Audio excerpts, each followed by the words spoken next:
There was a show on WORT that called Clint, who was managing Freedom at the time, Freedom Skate Shop.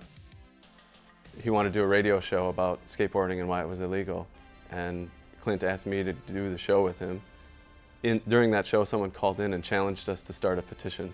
Made a little petition form, had it at Freedom, and over the next 6 months, I think we got 4,000 signatures. So I started running a petition around with Ken. We started dropping it off at skateboard shops and just about anywhere where you could set it down near a cash register, because I knew that the kids in town, particularly the students, would sign something like this. And it had a really short intro, and we were getting quite a bit of signatures, and I kept running into another petition. It was Pat's. And so I called him up and I said, Pat, we should do this together. We're doing the same damn thing. And that was the beginning. Just sort of went from there. In 2001, started the Madison Skatepark Fund. The thing that initially drew me to this project was in March of '99, I got in a really bad car wreck. Right around 2000, at that time I was almost completely inactive, and I wanted to stay connected to skateboarding.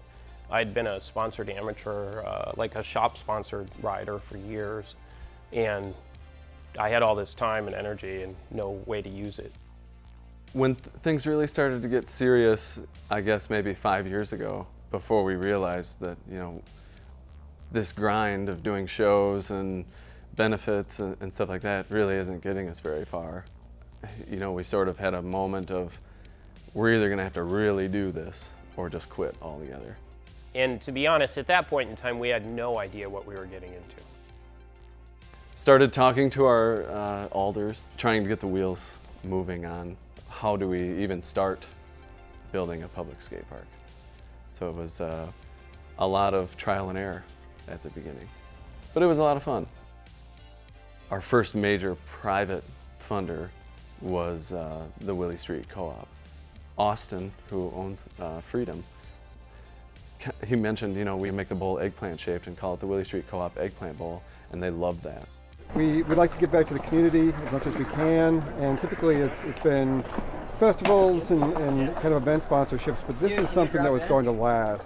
I heard so many great pitches for the same spaces that everyone wanted, and you begin to realize what a competitive process it is, not just to get money, but to get an allocation of land in a place like Madison.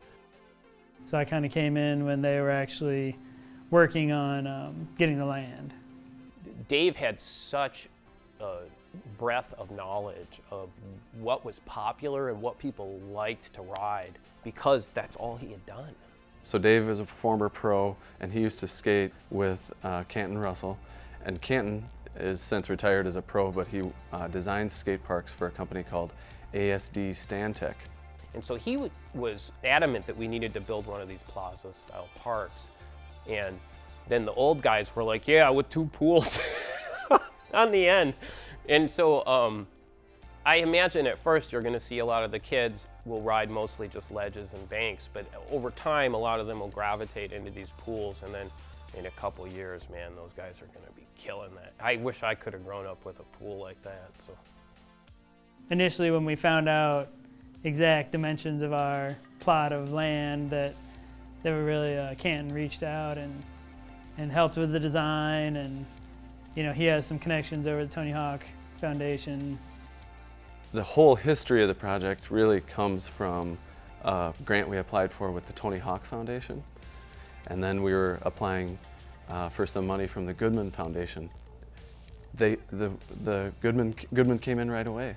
So after working on the project for, at that time it was 13 years, within not even 1 year, more like 6 months, in 2013, we had raised all of our money. We were almost completely done fundraising, and it was incredible. I mean, people in the fundraising community have told us, we have no idea how you even did that, and we don't either, to be honest with you.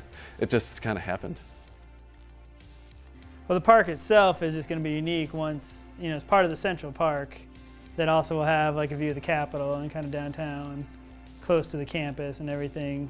But what we wanted to incorporate was some local spots also. So we have what was down on the Library Mall was considered, we call it the Big Three. It was just 3 big stairs, and we kind of implemented them into the design.